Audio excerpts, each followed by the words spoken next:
Social emotional learning is something that I have found in my teaching career I have a true passion for, and social emotional learning is something that needs to be discussed more within our education system, and especially with our educators.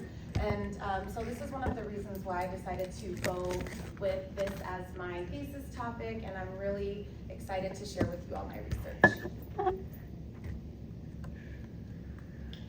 So I want to start off by talking about some of the things that we know about our students and teachers when it comes to social emotional learning. So children want to express their feelings, however, they have no idea how to do so because we have not had much opportunity to talk with them about this, discuss it, due to a lot of slowing of interactions post-COVID. And so we are working on that. There's been an increase of behavior issues post-pandemic in the classrooms.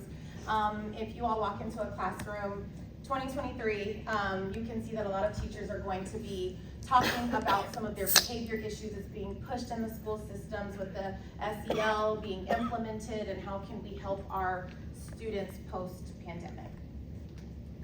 We know that teachers are also searching for relevant information. We're looking for ways to better support our students and better support ourselves throughout this entire process. And so what teachers should be able to do is we should be able to have tools to better support our students. It should be readily available for us. It should be there. It should be structured. We should be able to present this to our students and it be there for us. And we also should be able to model and support their emotional development as well. So the purpose of this study is to understand the availability and effectiveness of materials that are being used in the classroom. And so essentially what all this means is teachers are wanting to know, do we have materials, one, and two, is it effective? And so both of these questions are both very important when talking about SEL and when you're deciding what you're going to implement in the classroom.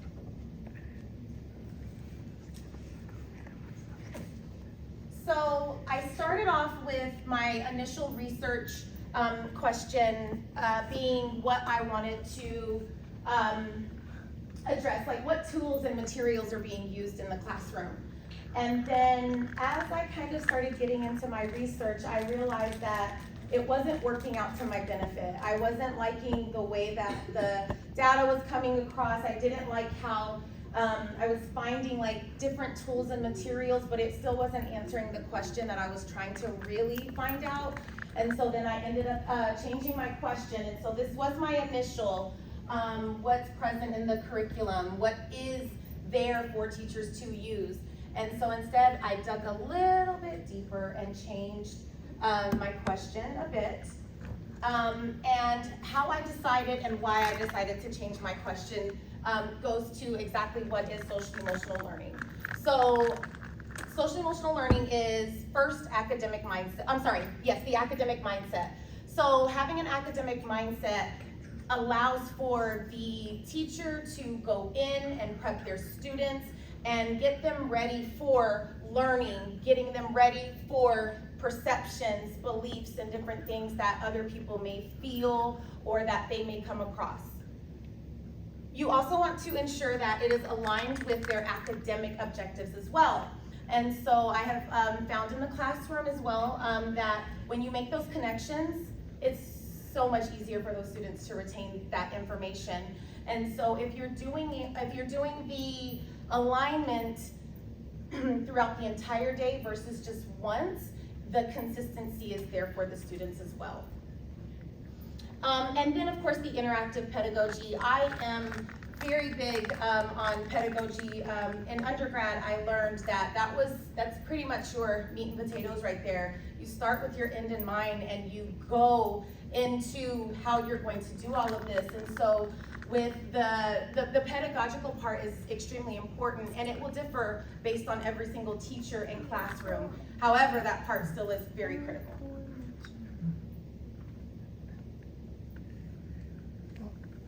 Okay. According to the literature that I have studied for social emotional learning, it's in high demand in the classroom. The parents, according to Thesis, and they are saying that they are having parents that are wanting to advocate more for their children's social emotional learning due to there not being enough of it. And so they're taking matters into their own hands. This allows for students to have healthy relationships and boundaries. And when students have healthy relationships and boundaries, it allows them to better mentalize all of the different things that they may encounter, including conflict, including different types of difficult discussions with others. It allows students to have the autonomy to make their own decisions. In life, we are learning that these students are going to need to make some really tough decisions. And it really does begin with us teaching them how to make those decisions without making it for them. And so for me especially, that's something that I'm working on, is giving those kids that autonomy, allowing them to make those decisions, fall, and be there to help them stand right back on up. And all right, let's keep moving, guys, we got this. As far as student achievement, so many have argued that social emotional factors are related to academic outcome. I am one of those who also believes that when students have a safe environment, they tend to thrive more in the classroom. And when they feel comfortable, when they feel loved, when they feel received and validated, you're going to see an increase in everything, including attitude, academic scores, and everything else. As far as teacher preparedness, these were some things that was shared that teachers are trying to make sure that they have, which are PDs, different types of content, like different types of resources or contacts that are available for them, the ability to adapt to anything that's kind of going on within the schooling system, and more. Okay, so now we're doing the content analysis, right? And so what makes a text appropriate? So I want to talk about that for just a quick moment. So when we think about what is going to work for our students, we have to first think about what are we trying to teach them, what are we wanting them to learn, and then we also want to make sure that it is appropriate, right? And so I know that word appropriate can be very broad, and some would question, what does that mean? And so I want to make sure that we're talking about situations that are allowing the students to get validations in their feelings. That is an appropriate text. And so when you're talking about, for example, I want my student to learn how to manage their emotions when they get angry, well, you need to make sure that that target is hitting that skill that you're trying to. And so that's what would make that appropriate. Some things that you should consider: is it age appropriate? Does it address the situation and the emotions? Is the environment a space where conversations can happen safely? And I want to stress that because I think a lot of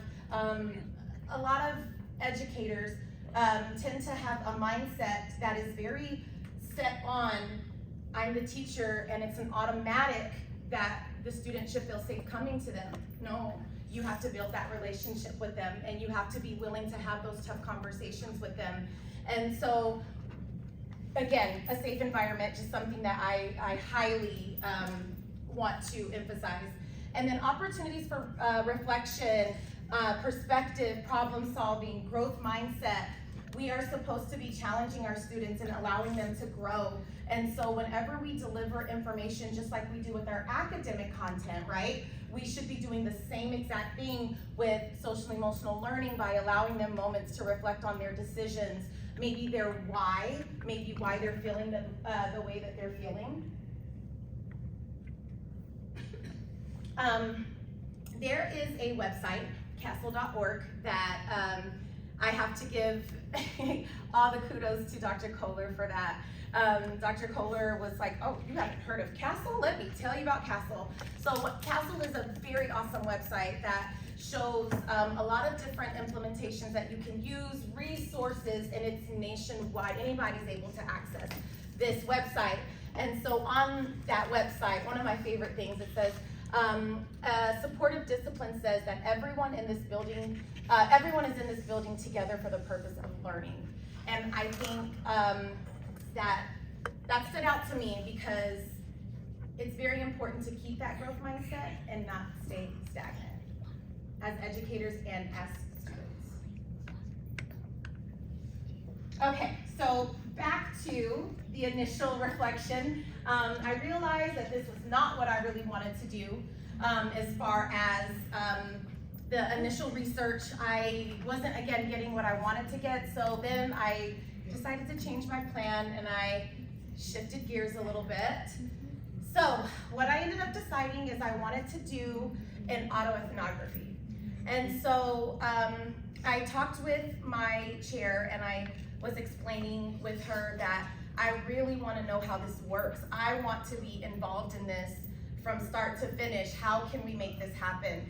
And Dr. Piper said, you know what? I know a couple ways we can do this, and if you want to go this route or this route, and I was like, I like that one.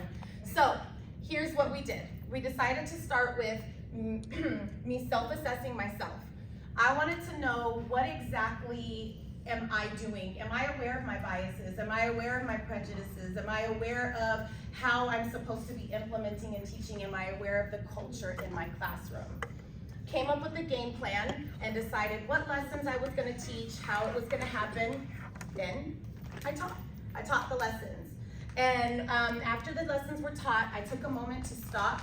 I would reflect the same exact day. That way I had no question about, oh, did this happen? Did I remember it right? And so literally the same day, get all of my reflections done, adjust, and then I repeated the process.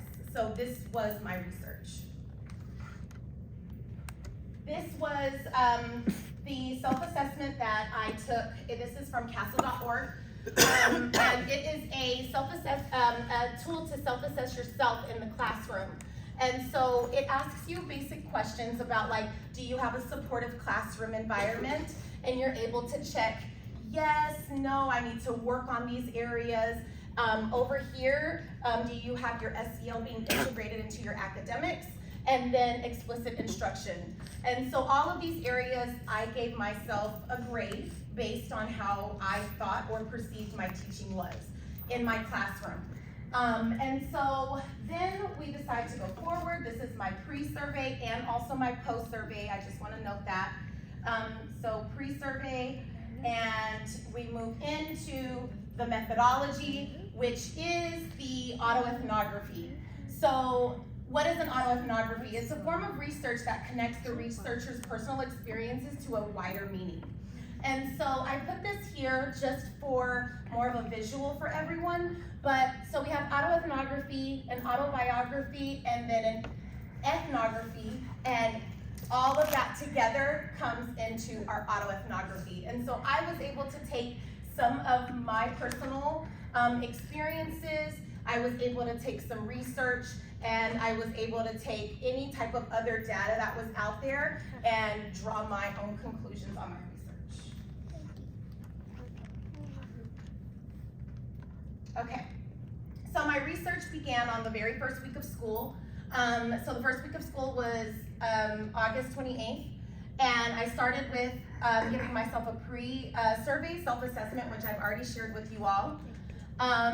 Then after that, I gave myself some time to decide what themes were needed for each class. So I took the time to get to know my students the first week of school. The second week, I was able to start, okay, I see that we're having this conflict in the classroom, let's talk more about this. And it allowed me to gear my instruction for my students. Then, as most of all of you know, I had a change in grade level. And so we were in week 4, and I ended up having to move from second grade to first grade. And so that meant having to relearn my students again, having to reset the culture and all of that in the classroom. And so it was not a problem though. We were able to immediately adjust, and it flew perfectly together. So we did the change in grade level on week 4, and on this day I did the 10 indicators reflection. What is the 10 indicators? The 10 indicators is also found on CASEL, and it's 10 indicators on school-wide SEL. And so it's a survey or a reflection, that's asking you questions about how is your school implementing SEL? Do they have a committee? Is there someone there answering questions that are needed? Is everyone on the same page? Is there a same system that's being put in place? How do you handle behaviors? All of those different things. Week 5, I did a new pre-survey on myself for the new class, and then we moved into my data sources. So for my data sources, I pulled everything from casel.org, and again, I was trying to look at my explicit instruction, integration, and supportive classroom climate, which you guys all know that was on the beginning of the pre-survey as well. We have the post-survey, which is absolutely the same as the pre-survey. 10 indicators of school-wide SEL, which I just discussed. Mini lessons pulled from Panorama or given by school. So I pulled my lessons from a resource that was given to us from the district, and it's called Panorama. And Panorama goes in and it allows you to go in and filter by any type of behavior you want to work with, or any type of mindset, any type of concerns. It has multiple filters, and so you're able to go in and then decide how you want to tailor those lessons. And so Panorama, again, was a resource that was given by the district. I loved one of these books that we read, and it's called The Juice Box Bully, and it was by Bob Sorensen. And this one was actually a really good story for the kiddos because it gave them a lot of different perspective, and it was perfect for multiple age groups as we did this with our buddy class on this day, which was awesome. And then again, doing reflections after each lesson being implemented. So I collect all of my data, and now it's time for me to analyze it. So I start off by doing a triangulation analysis. I have my mini lessons, I have my reflections, and I have my surveys. And everything is laid out, and I am beginning to hand code it. Hand coding is a very fancy word for you get out a highlighter and you're literally using your hand to go through all of your information and figure out what are some of your common codes, themes, keywords, all of that. So I went through and I read everything once, gave myself a break. I read it again, and then I read it one more time just to see if anything else stood out differently to me as far as words or themes or anything like that. Then I took a list of all of my highlighted words, and I listed them all out. Literally, even if it was one word that was highlighted, like I put in there, I had one that said autonomy. Autonomy wasn't something that stood out as a key word to me though, and so then I began having to, I listed them all out, and then I highlighted them with tally marks. And so for example, I said resource was coded multiple times. So I had that one listed as the highest one. There were some that maybe had 1 or 2 tally marks, and I decided to compile all the keywords into common codes. For example, understanding was able to be coded as connections, which then leads me into my findings. So some of the common themes that emerged from my findings were emotions. And so when we talked about emotions, we talked about this being a basic need for our students, that we need to make sure we're monitoring when we're implementing our SEL lessons. We also have school culture, connections, and expectations. And according to McNown, when students are able to become more aware of their own emotions and others, then they have more time to make appropriate decisions. Excuse me, I'm sorry guys, there we go. Okay, and then we have our student voice. So we are, of course, trying to promote our students to have more of self-advocacy or being able to speak up for themselves. And then the end goal for successful relationships, we want our students to be able to know how to build healthy relationships with others. We have our shared knowledge gained through SEL instruction. So again, the students getting that autonomy, them gaining their own voice, and then them being able to make responsible decision-making skills, or having those responsible decision-making skills.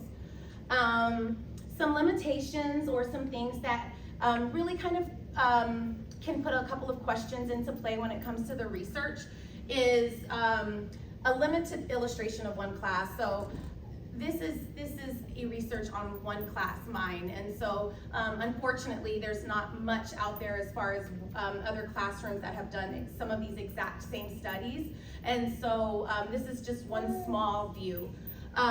New school, Reed Elementary is a brand new school, and it is going to be continuing to develop over time, if you will, and so it's just giving it that time to get its culture settled and all of the things that it wants.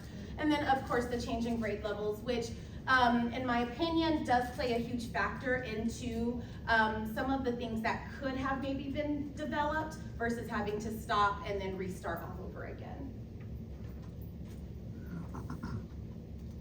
Next steps. So next steps, I discussed wanting to continue to use the resources provided by the district and school to implement learning. I do believe that they're very effective. I do. I really appreciate the lessons being able to be geared toward their ages. You can filter again by age or grade, and it allows the students to have a very clear understanding of what the end goal is when they're done with that lesson. The 10 indicators at least twice a year for accountability, I do believe that needs to be done. The 10 indicators again was the school-wide implementation of SEL. I did do this at the beginning, but I think at the end of the school year, it's a nice accountability to just kind of follow up with, was it consistent for the rest of the year, not just at the beginning. Continue to implement SEL lessons once a week. Now, I don't want to confuse the two. So implementing an actual SEL lesson once a week is different from integrating the SEL into the actual academics, and I want to make sure that I make that very clear. So integrating it into the academics is also allowing them those opportunities to have those conversations during math or language arts or reading versus actually explicitly teaching a lesson about how to deal with or solve for these types of issues, problems, concerns, behaviors, etc. And I also have taken a small turn once again, and I want to do a little bit more research now on the adult brain and SEL, because I'm finding that our students, yes, they need it, but before we can really get to our babies, we gotta start at home first. And when we start at home, it allows us to better go in and target our babies and their needs as well. So, my concluding thoughts.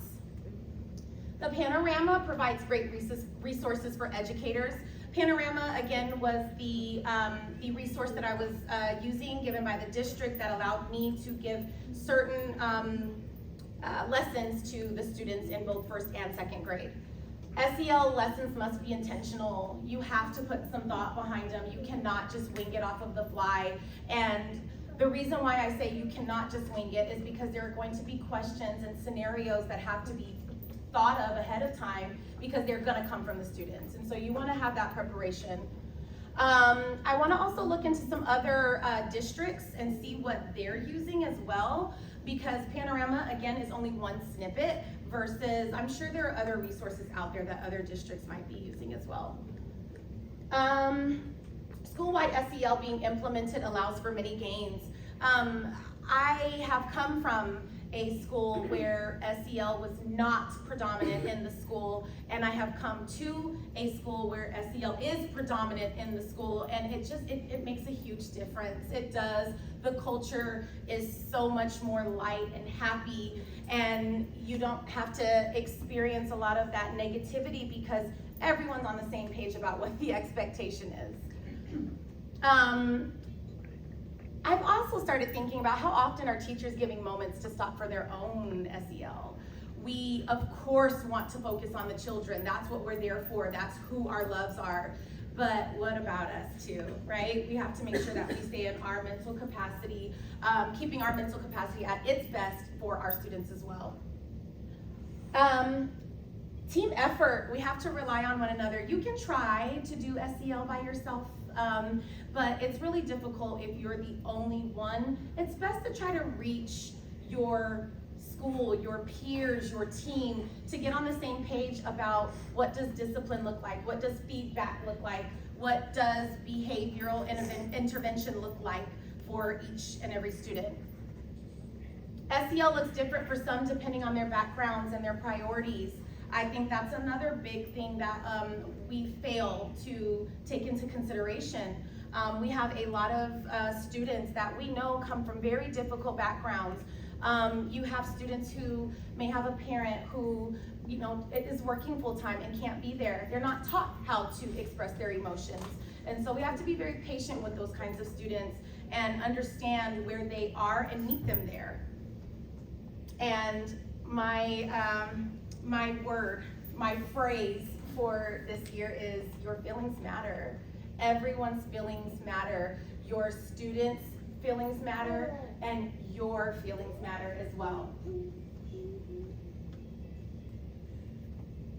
References, and that'll be all. Thank you guys so much. So as I mentioned, we would have time for questions. So anyone is welcome to ask any questions. So feel free. Any questions that you have? The floor is open. So how would one who is not exposed to SEL and kind of invite that into a school setting? What's the approach?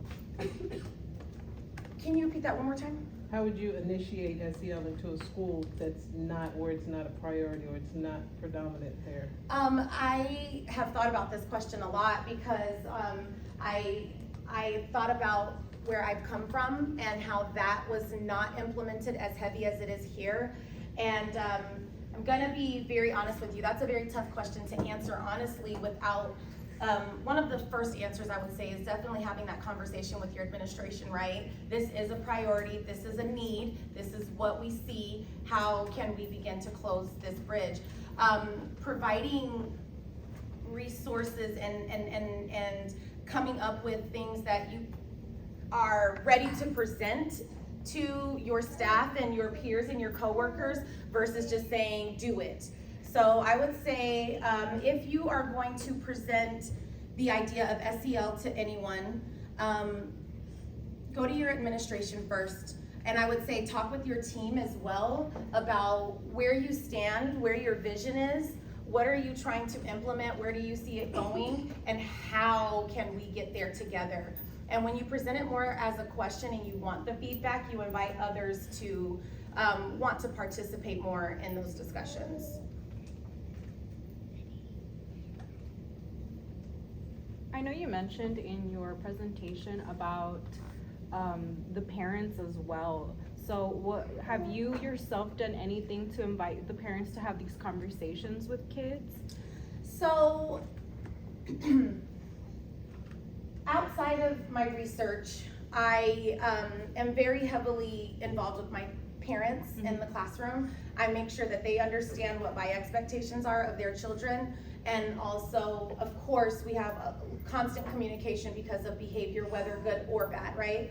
And so, one thing that I have done with previous classes is something called a love language quiz, right? And so I've asked the kids to go on, and I want you to tell me, and we're gonna answer these questions together, how do you receive love? And then take that home to your parents and tell them, Mommy, Daddy, I need physical touch, right? Or I need your time and attention. I want you present. And when you do that, it gives the student the opportunity to speak up for themselves to their parent versus the parent telling the student what they should or should not be doing. I do encourage students in the classroom as well to have conversations with their parents and or trusted adult. And of course, my first push is at home though, because you guys are the first line of defense. I have a question, I have a couple questions. So, you talk about your work and specifically as the autoethnography methodology is your approach. How do you see yourself continuing to be an advocate for SEL in your school setting? And further from that, disseminating your work in this process?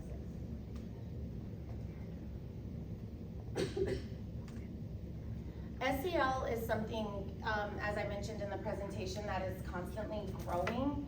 And I feel like one of the things that I did not put it on here just so y'all could read something, but I really do believe in following up with the 10 indicators of a healthy school-wide SEL being implemented. And the reason why I want to follow up with that is because, again, it's that accountability piece, and it allows me to go back to whomever, my administration, my colleagues, whomever, and present to them. At the beginning of the year, we were given resources. At the end of the year, not so many. So let's figure out the why and advocate for my students that way. And then as far as it continuing to grow, my next plan is to honestly begin to dig a little bit deeper into teachers and their needs, because we can tell teachers all day what they should do with their students, but it's not until we have a very clear picture of what we are and we're willing to accept it that we'll be able to fully and truly implement that with our students. And I have another question. So I've got to see April go from the very toxic school to the school that embraces SEL. And so I've seen both sides. I've seen both sides of it. And so with that said, when you think about this, your process was specifically, what does SEL look like in a post-COVID classroom, right?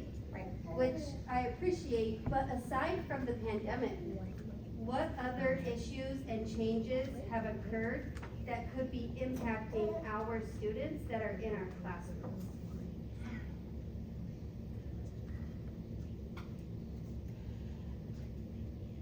Aside from post-pandemic, which in my opinion only gave us a delay, beginning the implementation is now. And what I've noticed is with my students, you see the trust that is built. You see the relationships that are built. You begin to see how receptive the students are to their learning and to correction. And even bigger than that, I have middle schoolers who are contacting me to tell me about some of the ways that they are using their strategies that were taught to them to deal with certain conflicts that have happened in the school system. And even bigger than that, my true hope is that everyone will begin to understand how important their emotional well-being is as well. And it might begin to plant some things like identifying our microaggressions and identifying our prejudice and identifying who we are, so that we can avoid bigger issues happening out there in the world. And when those issues, when we begin to address those issues small, they don't grow as big at the end. We're nipping them immediately. And so I would just say that it's really important as educators for us to self-assess constantly. We need to make sure that we have the right mindset and that our goal is for our students.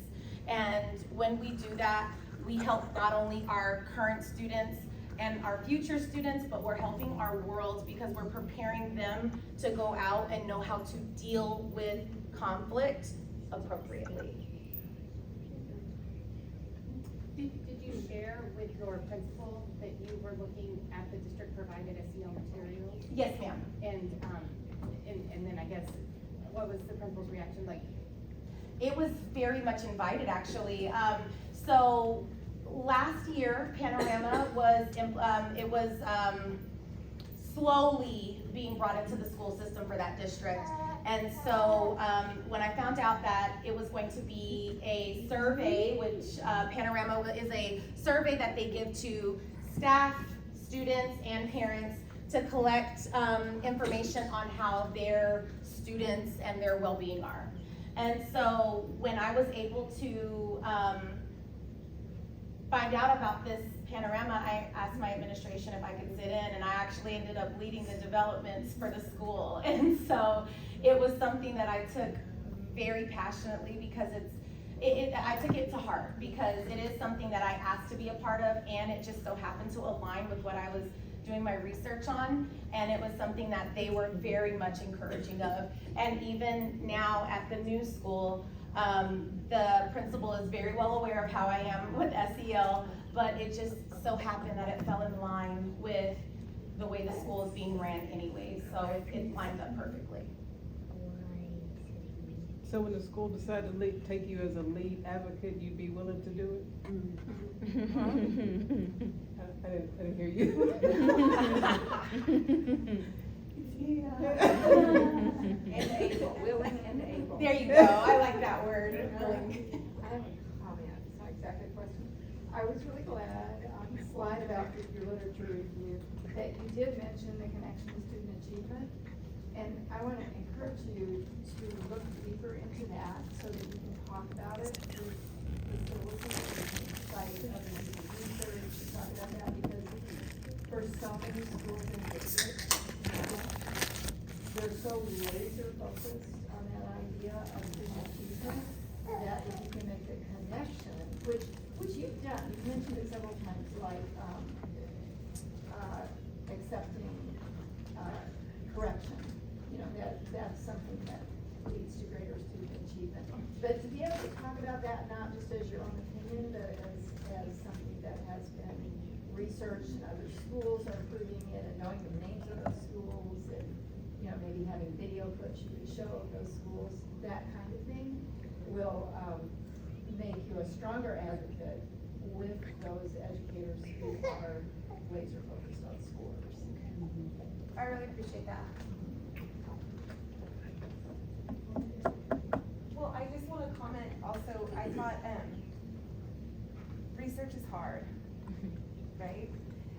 I really appreciate that you were vulnerable and leaned into the idea that it might change, that you started with one thing, and that is a very uncomfortable space, right? I know it was for you, but I think that I applaud you for getting up here and leaning into that and sharing that it did change, because any of us that have done any research have sat there too, and sometimes it's easier to not mention that our initial idea isn't what we ended up with. Like, we could see it as a failure or, something like that. So I just want to applaud you for really being authentic and sharing that with all of us, and that is a vulnerable space to be in. So thank you.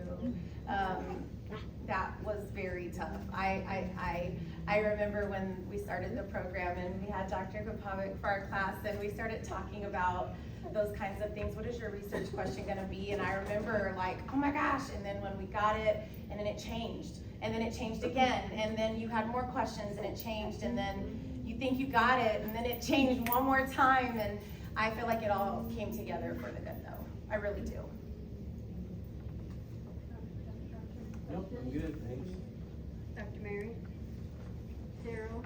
Questions? Aubrey? Aiden? Dylan? I always have questions. I don't know, I just want to share something. My daughter was actually her student last year, and the reason that I asked the question that I did was because she would come home and she would bring these topics to me, and I was like, what? Who are you, right? And honestly, that helped heal a lot of things. it opened up so many conversations that I didn't think we'd be having until she was 15, you know? And as well, when I would speak to April, because I come from a border town, you know, I opened up her eyes a lot to a lot of things that, you know, we don't think about. Like, you know, me growing up in school, it was like teachers were like my parents because it's just a different environment. And I just want to applaud her because of her, we had so much growth with our daughter. And I feel like it's made a tremendous impact now that she's in middle school. So she's awesome. It's the highest compliment. Yeah. Well, thank you all. We're going to ask if the committee can get a few minutes to debrief, and then we'll invite you all back in. You all are welcome to grab a snack and